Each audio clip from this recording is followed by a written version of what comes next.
Welcome, fellow food explorers. Today, we're embarking on a culinary journey across the globe, uncovering must-try local dishes from every continent. We're talking about the heart and soul of these places, the kind of food that'll make your taste buds sing.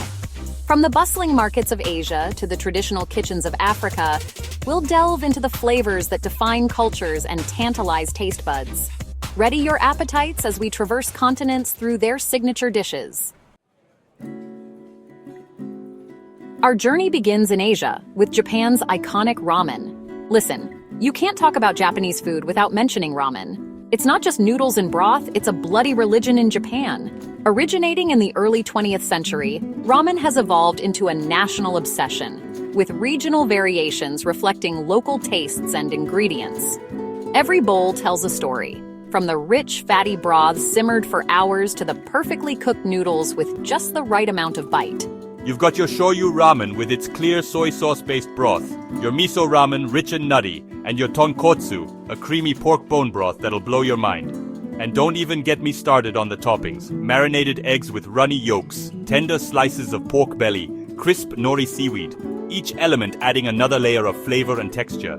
This savory noodle soup embodies Japan's rich culinary history and meticulous craftsmanship. It's about respecting tradition while embracing innovation. It's about the dedication and passion that goes into every bowl. Ramen isn't just a meal in Japan, it's an experience. It's about slurping your noodles with gusto, appreciating the depth of flavor in the broth, and savoring every last morsel. So, if you're ever in Japan, do yourself a favor and dive headfirst into a bowl of steaming hot ramen. You won't regret it. Crossing into Africa, we encounter fufu, a staple in many West African countries.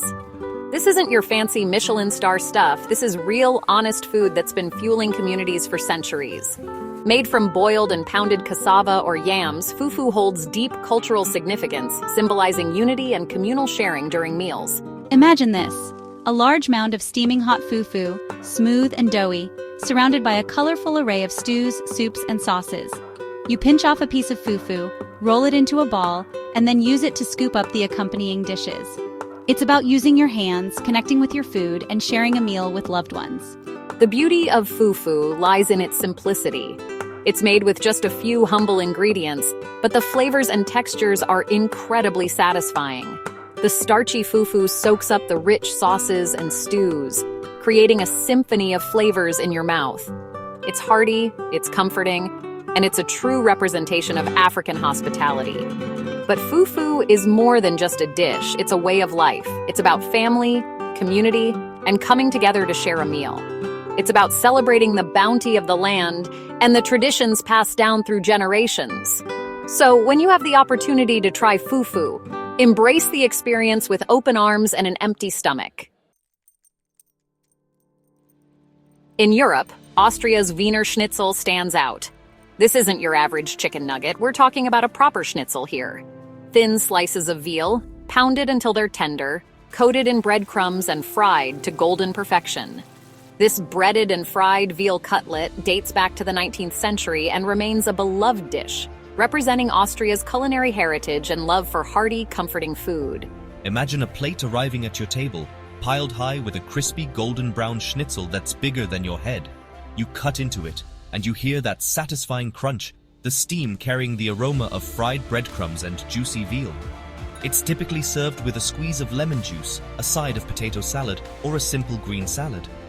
The key to a perfect Wiener Schnitzel? It's all about the details.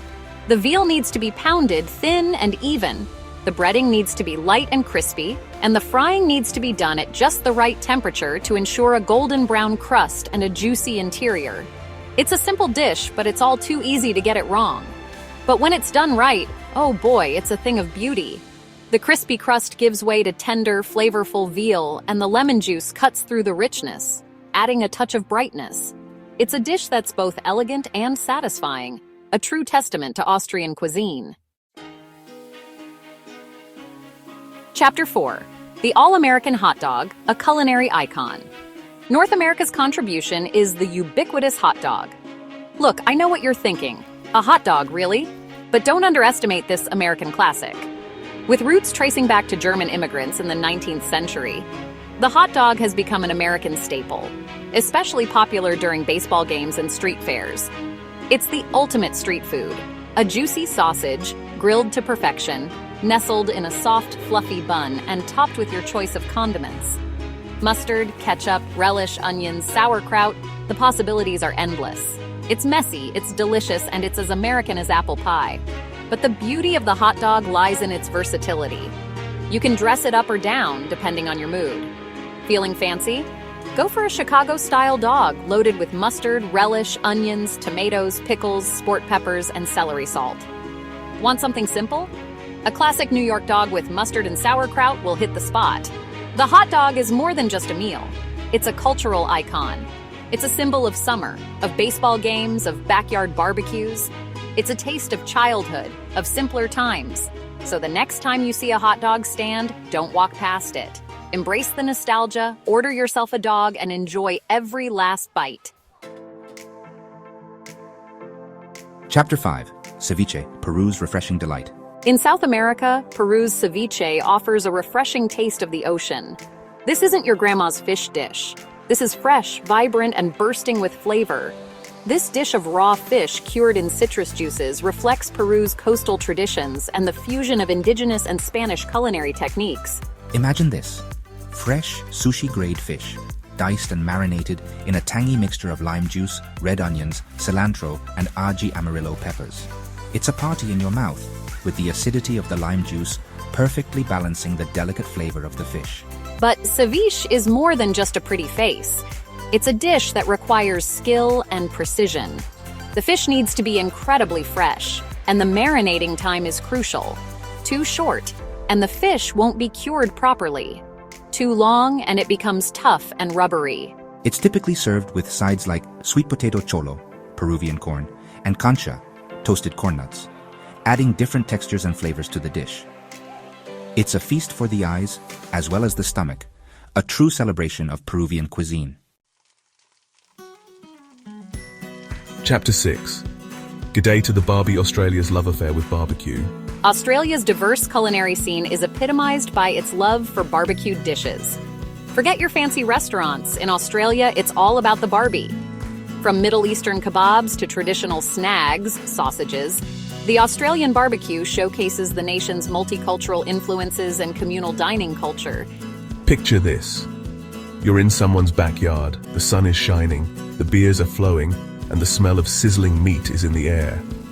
You've got your sausages, your lamb chops, your chicken skewers, all cooking to perfection on the Barbie.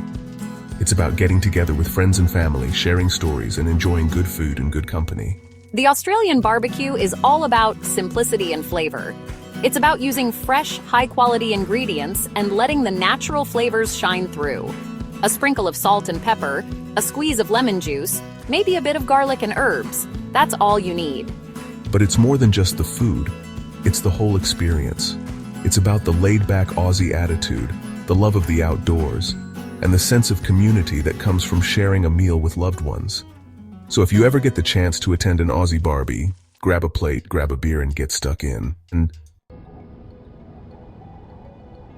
Chapter 7. From Russia with Love and Borscht. Food in Antarctica. While Antarctica lacks an indigenous cuisine, research stations often bring flavors from their home countries. Look, it's not easy being stuck in a frozen wasteland for months on end. You need something to warm you up from the inside out, something that reminds you of home.